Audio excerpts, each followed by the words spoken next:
Good evening, viewers. This is Apex News India. I am Deepika S. Lingdor, welcoming you to the news. Let us first take a look at the headlines.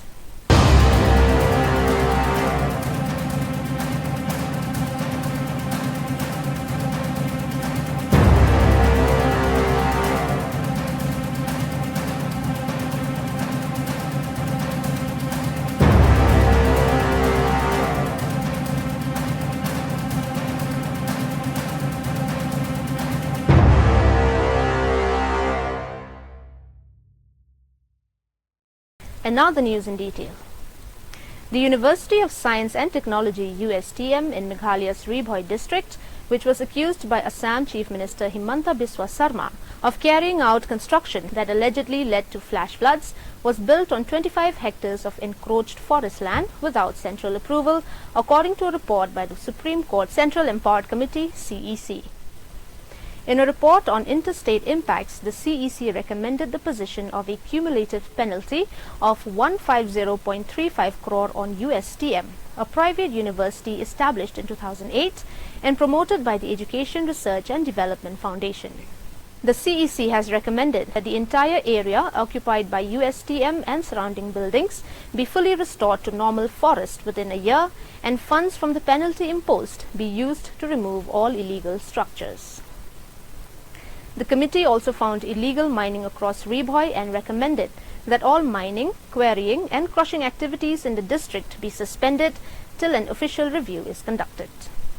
After a period of relative calm, Meghalaya once again finds itself grappling with concerns over insurgency. The northeast has long been troubled by insurgent movements. However, since 2014, there has been a noticeable decline in such disturbance. Despite such positive developments, the fragile peace now appears disturbed, with questions being raised about a possible resurgence of insurgency. A recent statement by Meghalaya's Director General of Police Idashisha Nongrang IPS and remarks by other leaders, mainly from the opposition, have lent credence to these concerns. Although the Chief Minister has dismissed such speculation at a press conference, opposition leaders have maintained that intelligence inputs warrant serious attention.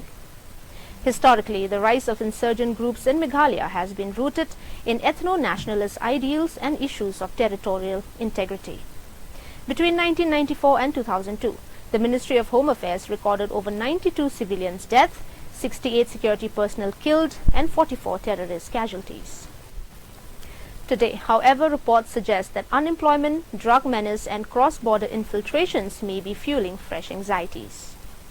Prominent opposition leaders like Mukul Sangma and Saleng A. Sangma, Member of Parliament, have voiced their concerns over growing youth disillusionment and criticized the government for failing to curb the drug menace or to address youth marginalization, dismissing its development claims as little more than rhetoric. Following the hours-long mayhem at Jorabad affecting thousands of travellers and tourists, the All Khasi Meghalaya Tourist Taxi Association AKMTTA and the Motor Parivahan Seva Karmi Sanmilita Mancha MPSSM Assam temporarily suspended their agitation, threatening to resume their stir if their issues and concerns were not addressed. The AKMTTA announced that it has temporarily suspended its agitation following a meeting with East Khasi Hills Deputy Commissioner Rosetta Mary Kurba.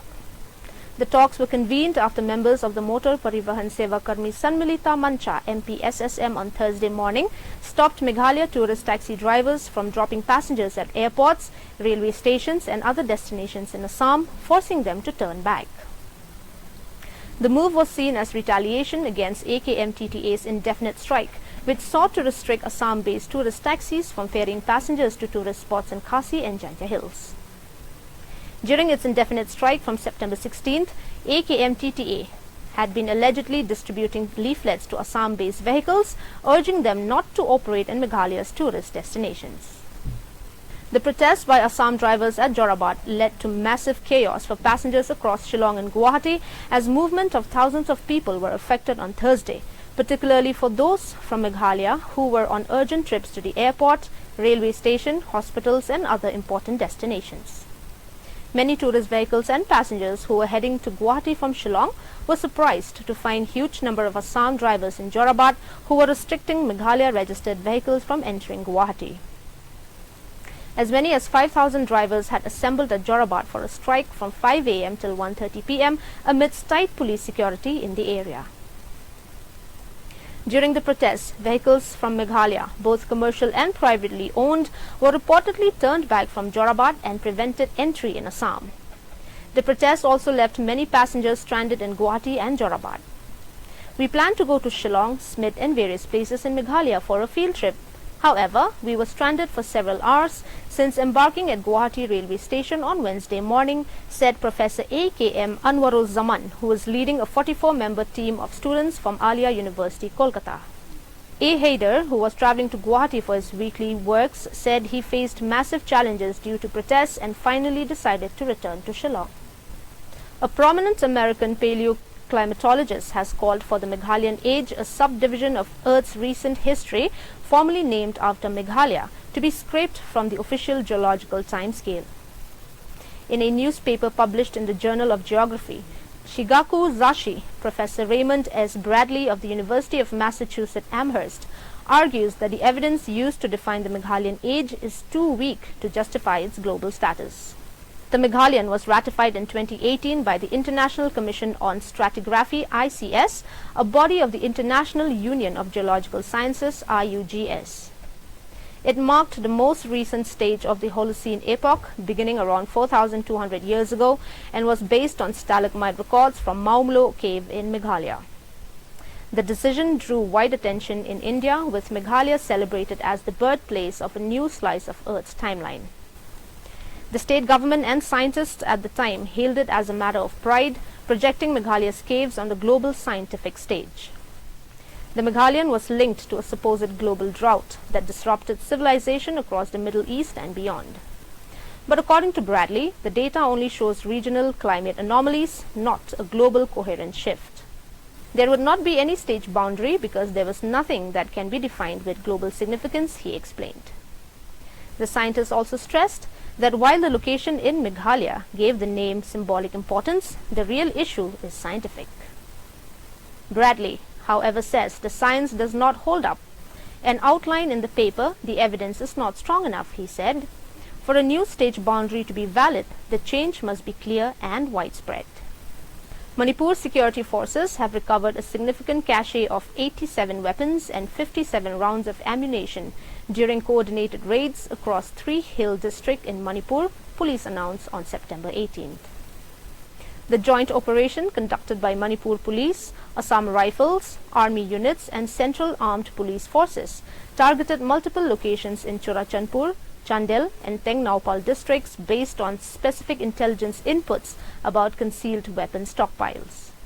Among the seized weapons were high-powered rifles, including an M16, MA1 rifle, INSAS rifle and various carbines and pistols. The haul also included 37 double-barrel guns, 11 pistols of different types and 28 improvised weapons, locally known as lathods and pompi. Security forces gunned down a top Maoist commander, Buski Nuppo, during an intense encounter in the forested hills between Gufdi and Permapara and the Gadiras police station limits in Chhattisgarh's Sukma district on Thursday. Nuppo, a 35-year-old resident of Rewali village in Dantewara district, was an active member of the Malangir area committee and carried a bounty of Rs 5 lakh on her head. She was wanted in 9 serious cases across Sukma and Dantewara, including 7 in Aranpur, 1 in Kwankonda and 1 in Gadiras. The operation was launched early this morning following intelligence inputs about the presence of Maoists in the region. The District Reserve Guard DRG team engaged in a firefight with the insurgents, resulting in the death of Nuppo. Her body was recovered along with a cache of arms and explosives. Recovered items from the encounter site include 1 .315 bore rifle and 5 cartridges, 1 wireless set, 8 detonators, approximately 10 meters of Cordex wire, 4 gelatin rods, explosives, a radio, a backpack and Maoist literature and other daily use items. Superintendent of Police Sukma, Kiran Chavan, confirmed the successful operation and emphasized the significance of neutralizing a high-ranking Maoist figure. थाना गादीरा क्षेत्र अंतर्गत DRG Sukma और नक्सलियों के बीच मुठभेड़ हुई है। इस मुठभेड़ में अभी तक एक महिला नक्सलियों का शव बरामद किया गया है। अभी इलाके की सर्चिंग जारी है और जानकारी साझा की जाएगी। सर महिला नक्सली पे क्या इनाम था सर, किस रेंज की नक्सली थी? अभी महिला नक्सली की शिनाख्त की जा रही है, शिनाख्त के बाद और डिटेल्स दिए जाएंगे। क्या इन्फॉर्मेशन था सर, किसके बाद ऑपरेशन चालू किया? उस क्षेत्र में सुरक्षा बलों को नुकसान पहुंचाने की जानकारी थी और नक्सलियों के प्रेजेंस की जानकारी थी। उसी सूचना के आधार पर DRG सुकमा को वहां रवाना किया गया था और वहां मुठभेड़ हुई है। कितनी वो संख्या में नक्सली रहेंगे? लगभग 10 से 12 की संख्या में नक्सली थे उस समय। Assam's woman officer used to transfer land of Hindus to Muslims. When a raid was conducted, rupees 1 crore cash and jewelry worth 1 crore was found in her house. CM Sarma said she was under surveillance for 6 months. দুৰ্নীতিৰ ক্ষেত্ৰত আপোনালোকক শূন্য সহনীয়তা নীতি আজিৰ দিনটো দেখিবলৈ পোৱা গৈছে যে গৰৈমাৰীৰ চক্ৰ বিষয়া ACS বিষয়া নুপুৰ বৰাৰ ঘৰত কেইবা কোটি টকা উদ্ধাৰ হৈছে। প্ৰায় 1 কোটি টকা নগদ টকা আৰু সোণৰ গহনা। নগদ টকা প্ৰায় 70-75 লাখ টকা, সোণৰ গহনাও যথেষ্ট আমি পাইছোঁ। আৰু এই বিষয়াগৰাকীয়ে বৰপেটাত মাটিৰ বহুত গণ্ডগোল কৰাৰ কাৰণে আজি আমি 6 মাহৰ পৰা তেওঁৰ ওপৰত আমি গোপনে ইনকুৱাৰী কৰি আছিলোঁ। যোৱাকালি ৰাতি তেওঁ এটা টুৰিষ্ট লজত আছিলে, নহ'লে যোৱাকালি ৰাতি আমি পালোহেঁতেন। আজি ৰাতিপুৱা ঘৰ গৈ পোৱাৰ লগে লগে তালাচী চলাই আৰু ইমান টকা পইচা ধৰাত পৰে।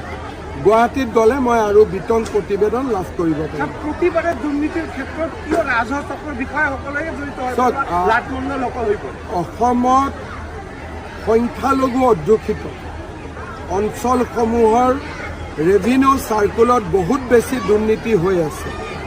এই বিষয়াগৰাকীয়ে আমাৰ হিন্দুৰ মাটি সন্দেহযুক্ত মানুহলৈকে ট্ৰান্সফাৰ কৰাৰ কাৰণে তেওঁক আমি স্ক্ৰিনিঙত ৰাখি থৈছিলোঁ। 6 মাহৰ পৰাই তেওঁৰ গতিবিধি আমি চাই আছিলোঁ। বৰপেটাত ৰাজহচক্ৰ বিষয়া হৈ থাকোঁতে হিন্দুৰ মাটিত তেওঁ সন্দেহযুক্ত লোকলৈ টকা লৈ পেলাই হস্তান্তৰিত কৰিছিল আৰু সেইকাৰণে আজি আমি কঠোৰ ব্যৱস্থা লৈছোঁ। Well, dear viewers, let us now take a look at some fast-track news. Celebrated Bollywood singer Zubeen Garg has died in a freak accident in Singapore while scuba diving. The 52-year-old Assamese singer was in Singapore for the Northeast India Festival, where he was scheduled to perform on September 20th and 21st. Garg was rescued from sea and given CPR, but died at the Singapore General Hospital, where he was taken. Garg died around 2:30 p.m. Sources told he was rushed to Singapore General Hospital but had already lost his life before reaching there. Crew members attempted CPR at the scene, but their efforts failed. At 5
This year on Vijay Dashami, Indore will witness a different kind of effigy burning. The local organization Porush has decided to burn an 11-headed effigy of Surpanakha instead of the traditional Ravana. The special aspect of this effigy is that it will carry the photographs of 11 women accused of heinous crimes, including the murder of their husbands or children. Among the most talked about names are Sonam Raghuvanshi and Muskan. The Raja Raghuvanshi murder case has shocked the entire state. Raja Raghuvanshi, a transport businessman from Indore, was brutally killed during his honeymoon in Shillong, allegedly by his wife Sonam with the help of her lover and accomplices. Similarly, a woman named Muskan murdered her husband and hid his body inside a blue drum. Several such cases from across the country have raised serious concerns about the safety of men after marriage.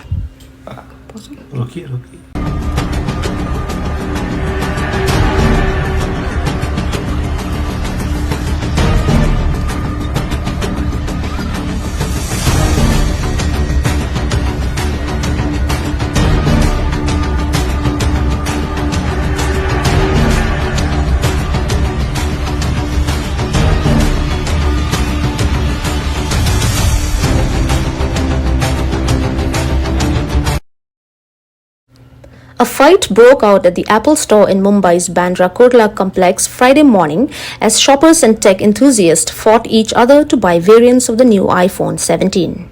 A video shared by news agency PTI showed dozens of men jammed together like sardines in an overstuffed can outside the glass-fronted Apple store, each slapping and hitting the other. The video also showed one man in a red shirt being dragged out from the clash by uniformed security personnel, one of whom he attempts to hit before the other drags him away. As the video plays out, another shopper in a white shirt intervenes and asks after the guard's welfare, while his attacker is restrained. Throughout all this, the confrontation goes on the background. A third security guard with his lathi raised can be seen, but alone he could do naught.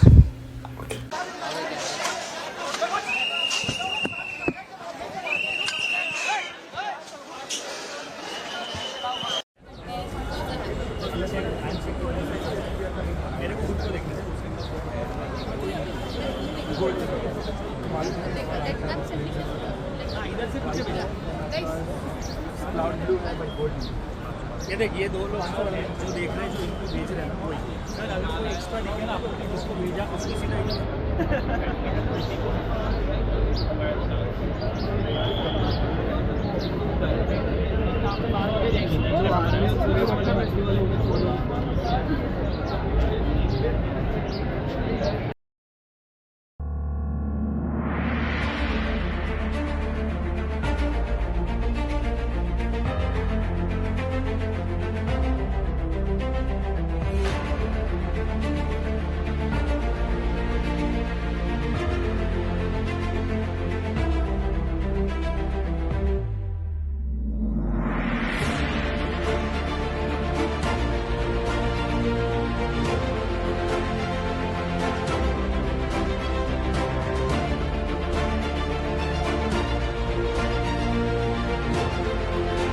This is the way we are supposed to respond. This is the way we are supposed to. Tamil Nadu Vertical Bar, an anonymous bomb threat email was sent to the Madras High Court on the court's official email ID. Police personnel and a bomb squad immediately rushed to the spot and began a thorough inspection of the premises and surrounding areas. According to High Court Police, investigations are underway to trace the origin of the email and assess the credibility of the threat.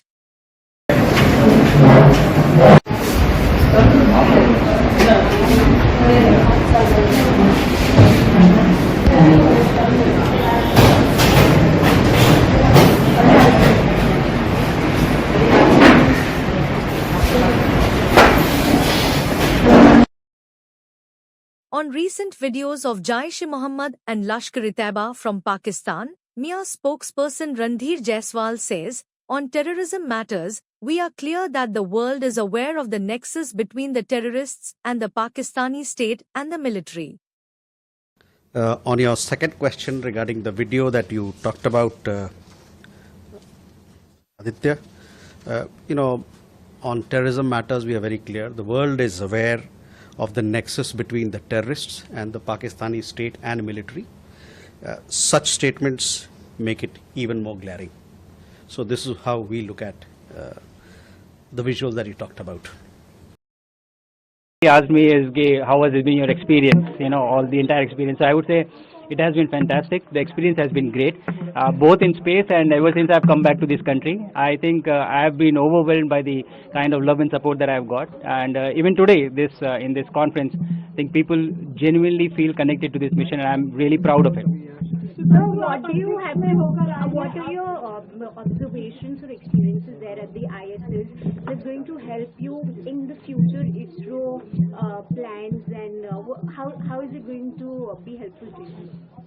So, all of you know that we have a space policy that came out in 2023, which clearly outlines our missions in the future. Mission Gaganyaan, which is sending a human to space and bringing them back safely, and then Bharati Antriksh Station, followed by eventually moon landing by 2040. And these are very ambitious and bold dreams. So my mission actually serves as the stepping stone towards this mission. The experience that we have gained by being a part of a human space mission end to end gives us great insights, which we can very effectively put to use for our own missions. And along with that, I think the excitement that it has been able to create is going to inspire a full generation of our future who is coming up and who are going to help us in achieving these missions. So I think in both ways, it is going to be very catalytic, this mission of mine, in achieving our own space journey. So how do you envision your role in that? Captain, you mentioned the story of your commander, plus also you mentioned the 1 hour long drive with the kids after you landed back to India. How do you see the future alignment with the young force coming ahead and the space stations and everything around? Yeah, I think I am very confident, especially after seeing what I am seeing.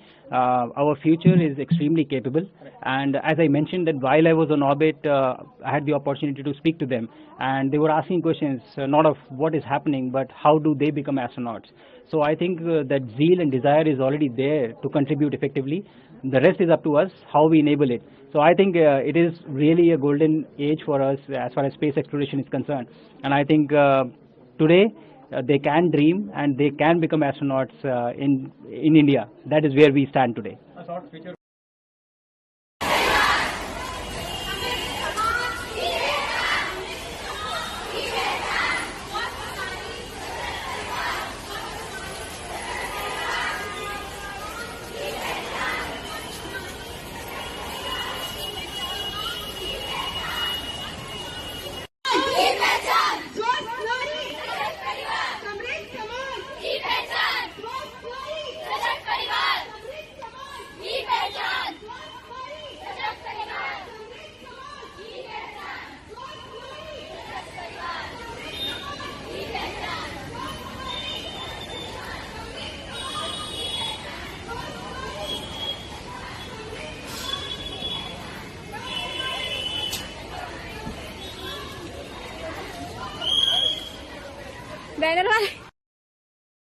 Well, dear viewers, that is all we have for you today. Until we meet again, thank you for watching.